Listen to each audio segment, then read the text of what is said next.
mapagpalang araw po sa inyong lahat. Ako po si Brian Lisa Mendoza at ito po ang aking daily devotion ngayong araw, September 25, 2024. Ngayong araw po ay ating tutuloy ang ating talakayan, tutuloy ang ating devotion about the Lordship of Christ over all things. At specifically, ang topic po natin for today ay about Jesus claims all of our possession. Now, ang ating talata po ay manggagaling sa Psalm chapter 24 verse 1. Sabi po rito, the earth is the Lord's and everything in it, the world and all who live in it. Sa Tagalog po, ang lupa ay sa Panginoon at ang lahat ng narito sa libutan at silang naninirahan dito. Now, tayo po ay dadako sa mga katuruan na aking natutunan mula sa talatang ito. Una po, the Lord owns all things. Gaya nga po nasabi po dito, the earth is the Lord's and everything in it, the world and all who lives in it.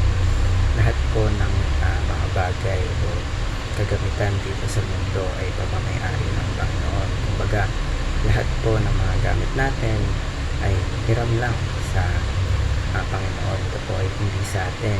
Hiram lang po natin ito sa Diyos. Lahat po na nakikita nyo, lahat na nasa paligid nyo, pagmamayari po ng Diyos. Kahit itong cellphone na gamit ko na itong record, ito po ay nagmula sa Diyos. Pangalawa po, the Lord owns all people. So, lahat din po ng mga gumagamit ng mga pagmamayari or mga gamit na ito, tayo po mga tao, tayo po ay sa Diyos, tayo po ay pagmamayari ng Diyos. So, hindi lang po pala mga bagay ang pagmamayari ng Diyos. Tayo rin po mga tao na gumagamit sa mga bagay na ito ay pagmamayari ng Diyos. Ikatlo po, the Lord holds all people accountable. So, dahil ang Panginoon ang nagmamayari ng lahat, dapat po tayo ay maging accountable sa ating mga bagay na ginagawa, sa ating mga ginagawa sa buhay.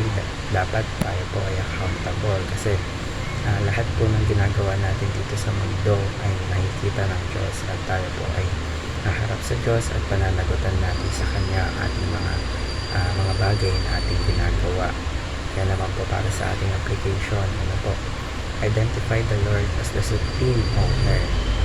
Kilalanin po natin ang Panginoon na supreme owner, ang nagmamayari sa lahat na lahat po ng gamit natin, lahat ng mga ari-arian natin ay hiram lamang sa ating Panginoon.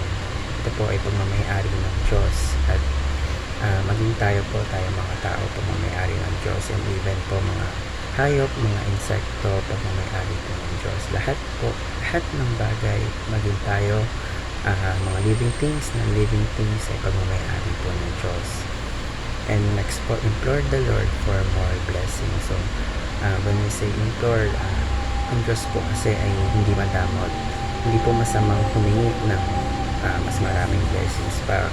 Kasi po, ang Diyos, hindi po yan madamot. Ang Diyos po natin ay mapagbigay. Kaya, huwag po tayo madamot ng humingi ng mas maraming blessings as long as ito po ay ginagamit natin sa tama at ginagamit natin sa mga bagay na ikakalugod ng ating Panginoon. And lastly po is improve yourself as a faithful steward. So, okay lang naman po na tayo ay magkamali dahil tayo po ay mga tao, tayo po ay likas na po sa atin na magkamali dahil hindi naman po tayo perfecto. Pero ang magagawa po natin ay improve po natin ang sarili natin, na matuto po tayo sa mga ating pagkakamali at improve ang ating sarili para mas maging mabuti. Yung mga bagay na ginagawa natin is mas maging ikakalugod ng Panginoon yung mga bagay na ating ginagawa. So, let's improve ourselves to be a faithful stewards.